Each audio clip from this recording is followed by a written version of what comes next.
கற்பனை உதாரணமா சூரஜ் பாய்ஜி பல தடவை சொல்றாரு. சகோதரிகள் பாபா கிட்ட போனாங்க. பாபா கேக்குறாரு, சொல்லுங்க என்ன செஞ்சீங்க? பாபா கேட்டாரு, அதனால சொல்றோம், இல்லைன்னா சொல்லியிருக்க மாட்டோம்.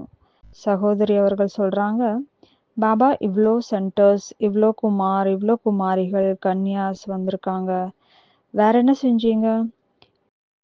இவ்ளோ கோர்ஸ், இவ்ளோ ப்ரோக்ராம் எல்லாம் பண்ணியிருக்கோம். வேற என்ன செஞ்சீங்கன்னு பாபா கேக்குறாரு. வெளிநாடு யாத்திரை, அங்க சேவை செஞ்சோம், எல்லாத்தையும் வெற்றியடை செய்தோம்.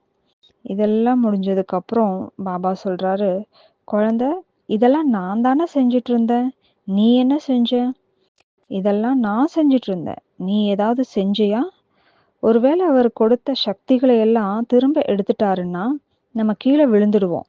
அதனால சேவைகள் எவ்வளோ விஸ்தாரம் ஆனாலும் ஒரு விஷயத்த மறக்க கூடாது. தபஸ்யால எவ்வளோ விஸ்தாரம் ஆனாலும் ஒரு விஷயத்த மறக்க கூடாது. ஜெகதீஷ் பாய்ஜி சொல்வாரு, பாபாவுக்கு முன்னாடி சாஷ்டாங்கமாக காலில் விழுந்துடணும். சிவ பாபாவுக்கு முன்னாடி நான் என்னவா இருக்கேன்? நான் ஒண்ணுமே இல்லை.